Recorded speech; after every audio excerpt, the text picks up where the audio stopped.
muslimin dan muslimat yang berbahagia, hari ini kami dikumpulkan oleh Allah Subhanahu wa taala dalam sebuah forum yang sangat indah dengan tema wa'tasimu, dan berpegang teguhlah kalian semua kepada tali Allah Subhanahu wa taala. Tentu yang dimaksud adalah Al-Qur'an dan As-Sunnah. Dan dipesankan kepada kita semua agar menghindari perpecahan. Sebagaimana kami duduk bersama di sini, pasti ada perbedaan di antara kami, tetapi persatuan umat, persatuan demi kepentingan agama dan bangsa kita harus lebih kita dahulukan di tengah perbedaan-perbedaan pilihan, termasuk perbedaan politik misalnya. Kalau suku, saya kira kita sudah menjalaninya dan cukup baik. Begitu juga antar lintas iman, lintas agama di Indonesia, mudah-mudahan yang terbaik di seluruh dunia. Tinggallah kini sikap-sikap santun kita, misalnya janganlah memberikan lakop atau gelar-gelar binatang kepada saudara. Misalnya yang buruk saat ini, di sana kampret, di sini cebong. Sungguh ini tidak produktif, membinatangkan diri kita sendiri dan saudara kita semua. Dan itu adalah hal yang dilarang dalam agama. Dan terakhir saya ingin berpesan, hati-hatilah dalam menerima informasi lewat media sosial. Budayakan tabayyun. Terima kasih. Dari saya Bakhtiar Nasir. Wassalamualaikum warahmatullahi wabarakatuh. Waalaikumsalam. Bismillahirrahmanirrahim. Assalamualaikum warahmatullahi wabarakatuh. Alhamdulillah, salatu wassalamu ala rasulillah wa ba'd. Saudara-saudariku, terkhusus muslimin sebangsa dan setanah air, 113 tahun yang lalu para ulama kita berkumpul di Jakarta untuk membicarakan persoalan-persoalan besar. Dan 5 tahun kemudian bersinergi dengan seluruh tokoh-tokoh kebangsaan membicarakan bagaimana negeri tercinta ini bisa terlahir dengan mulia, hadir dan memberikan inspirasi pada dunia dengan segala semangat-semangat kemuliaannya. Dan 30 tahun setelah itu, hal yang 300 tahun tidak pernah terwujud sebelumnya, diselesaikan dengan izin Allah Subhanahu wa taala dalam masa 30 tahun dengan kalimat yang sangat singkat dan padat di rumah seorang muslim, Syekh Farad bin Marta, diikrarkan oleh Insinyur Soekarno dan Muhammad Hatta kemerdekaan negara Republik Indonesia. Kini setelah 113 tahun itu, Allah berikan alhamdulillah nikmat kepada kami, anak cucu dari para ulama-ulama terdahulu, tokoh-tokoh bangsa, untuk hadir juga di Jakarta dan punya semangat yang sama. Kemerdekaan sudah kita raih, yang belum adalah bagaimana mengisinya dengan hal-hal terbaik untuk kepentingan bangsa, negara, dan khususnya agama kita. Alhamdulillah, hari ini kami punya itikat terbaik untuk berkumpul bersama-sama bersinergi, membangun maslahat, membangun rekonsiliasi kebaikan-kebaikan, dan kami menyeru kepada seluruh masyarakat Indonesia, termasuk tokoh-tokoh bangsa, mari kita duduk bersama untuk memikirkan masa depan bangsa yang terbaik, memberikan inspirasi kepada dunia, dan ingatlah baik-baik bahwa kita bangsa besar dengan sumber daya yang sangat hebat. Karena itulah banyak negara-negara lain di luar yang menginginkan Indonesia ini barangkali tidak menjadi pesaing-pesaing terbaik bagi mereka. Maka dari Jakarta kami mengirim pesan, mari kita bersatu, hindarkan segala hal yang tidak produktif, dan semoga Allah Subhanahu wa taala menjaga guru-guru kita semua. Amin. Sehingga Allah Subhanahu wa taala berikan keindahan dari bumi negeri Indonesia tercinta ini. Saya Adi Hidayat. Assalamualaikum warahmatullahi wabarakatuh. Bismillah wassalatu wassalamu ala rasulillah wa ala alihi wa sahbihi wa man tabi'ahu wa mawalah.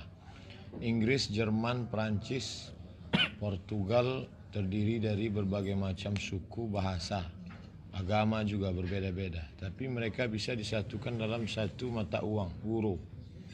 Maka kita amat sangat mungkin untuk bersatu karena kiblat kita satu, Ka'bah, fawalli wajhaka syatral masjidil haram. Bahasa yang kita pakai juga satu. Siapa yang sholat pakai bahasa la salata liman lam yaqra bi fatihatil kitab. Kemudian pula Nabi kita satu, wa asyhadu anna Muhammadan Rasulullah. Bahwa kami ada sedikit perbedaan. Mungkin Ustaz Fulan tadi subuhnya tidak pakai kunut. Mungkin Ustaz Fulan subuhnya bismillahnya sir. Ustaz Fulan jahar. Tapi kami tetap disatukan bahwa kami sama-sama sholat subuh, menyembah Allah Subhanahu wa taala. Allahumma barik li ummati fi bukuriha. Oleh sebab itu, kesatuan persatuan inilah yang ke depan membuat kita bisa bersama. Kita sama-sama berdoa, Allahumma inna na'udzubika minal hammi wal hazan wal ajzi wal kasal wal jubni wal bukhul wa dhala'id daini. Kami jauhkan dari dililit hutang. Kita semua sepakat, apapun ormas kita, apapun warna kulit kita, apapun bahasa kita, kita tidak ingin dijajah.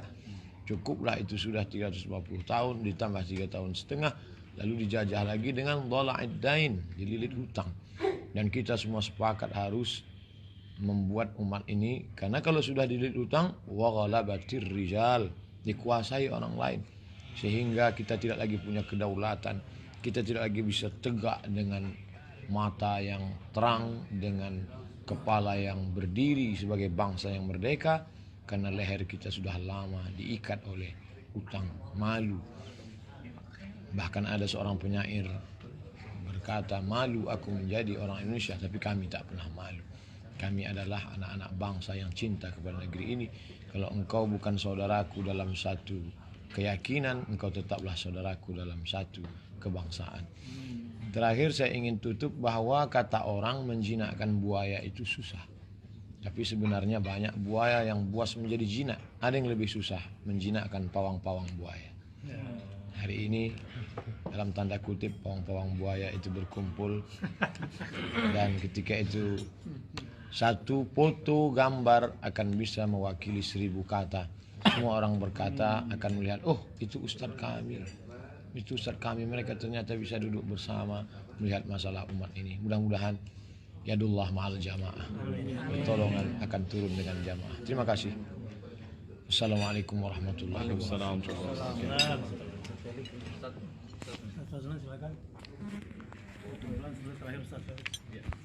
Bismillahirrahmanirrahim. Assalamualaikum warahmatullahi wabarakatuh. Hari ini tanggal 22 Syawal 1439 Hijriah, 6 Juli 2018. Di negeri ini, di tanah ini, di usia menuju 73 tahun, Allah merahmati kemerdekaan. Tapi yang kita ketemu adalah ada peternakan kebodohan, ada peternakan kemiskinan yang sedang dikembangkan di tengah-tengah kehidupan negara yang berdaulat. Di sisi lain, umat Islam yang menjadi pilar kemerdekaan itu ada tetapi tidak ada. Banyak tapi tidak terhitung.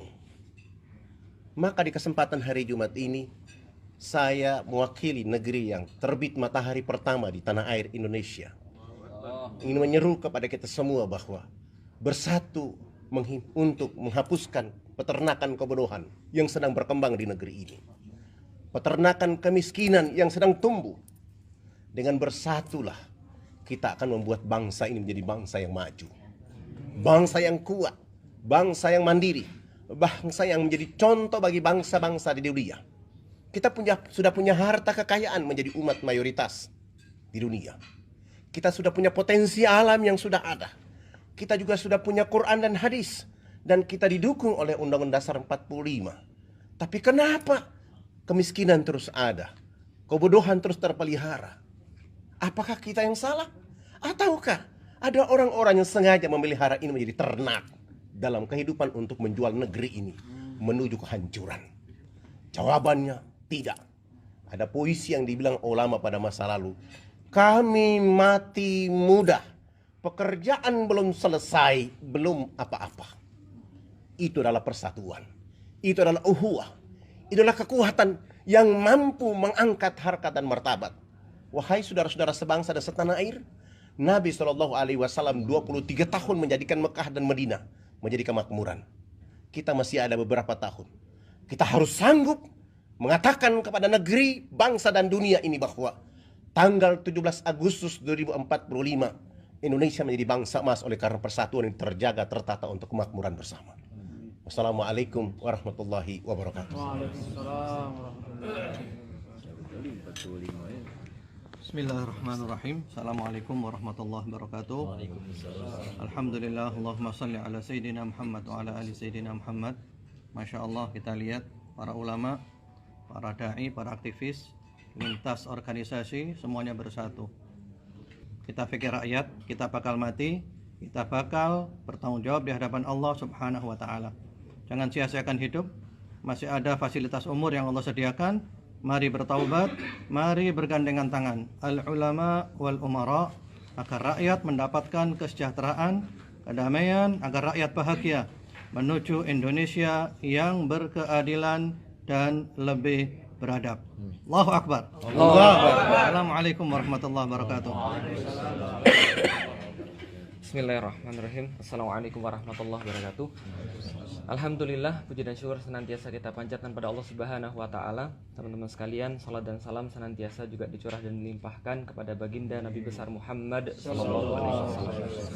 Semenjak awal daripada agama ini sudah mengirim pesan persatuan yang sangat luar biasa, menyatukan Aus dan Khazraj, lalu kemudian menyatukan seluruh jazirah, menyatukan seluruh dunia di dalam sebuah kepemimpinan yang kepemimpinan ini memberikan kebaikan dan juga dengan keindahan. Nah, karena itulah ketika negeri ini kemudian dimuliakan dengan Islam, maka pesan persatuan itu sangat kuat disuarakan. Sampai kemudian datanglah penjajah, mereka bawa 3G. 3G itu adalah gold, gospel, glory. Mereka mencari emas, mereka mencari kekuasaan, tanah, mereka mencari agama. Maka 3 ini adalah sepaket bagi mereka. Maka siapa yang muncul ketika 3G ini dibawa oleh penjajah-penjajah dari luar? Yang muncul pertama kali di negeri ini untuk mempertahankan negeri ini, untuk mempertahankan orang-orang di dalamnya adalah orang-orang Muslim. Kenapa? Secara alamiah Islam akan berdiri di atas seluruh kezaliman dan sampai kapanpun akan selalu begitu. Maka ini yang dikhawatirkan oleh para penjajah-penjajah. Ketika Islam ini ada, mereka tidak akan bisa untuk menguasai apapun semau mereka. Maka Islam akan tetap muncul untuk itu. Ulama-ulama kemudian memberikan pesan, jangan jual tanah pada orang-orang kafir. Kenapa? Ketika mereka menjual tanah pada orang-orang kafir, maka membahayakan akidah mereka, akan membahayakan kehidupan mereka semuanya. Ini satu paket 3 ini yang tidak bisa ditawar satu sama lain. Nah, karena itulah ketika penjajah-penjajah yang lain datang, mereka tertarik dengan kemolekan daripada negeri ini, maka mereka yang mereka cari adalah bagaimana menguasai ini kembali dengan cara yang sama seperti kemarin. Tapi negeri ini tidak akan pernah habis daripada orang-orang Muslim yang menyadari kesemuanya dan akan berdiri terhadap kezaliman. Dan itulah yang dipesankan oleh para ulama. Mereka membuat kita sebuah jalur-jalur, mereka membuat kita sebuah aturan-aturan, sebuah batasan-batasan yang sangat indah. Pancasila itu adalah kemudian nilai-nilai Islam yang hanya bisa diartikan sempurna apabila orang-orang membaca Al-Quran. Karena itu ketika seseorang mencintai Islam, dia akan mencintai tempat dia kemudian berdiri. Ketika seseorang mencintai Islam, dia akan membela tempat dia berdiri. Ketika seseorang mencintai Islam, maka dia mencintai apapun yang ada di dalamnya, umat-umatnya, dan insya Allah kita mencintai Indonesia. Karena kita mencintai Indonesia, maka kita sangat mempedulikan bahwa ruh Indonesia adalah Islam. Dan ini tidak akan lepas daripada orang-orang Indonesia. Dan insya Allah pada hari ini ulama-ulama mengirim pesan kepada kita semua bahwa insya Allah persatuan ini akan dimulai, akan terus dijaga sampai kita benar-benar akan memberikan rahmat bagi seluruh alam dengan Islam. Saya Felix Xiao, Assalamualaikum warahmatullahi wabarakatuh.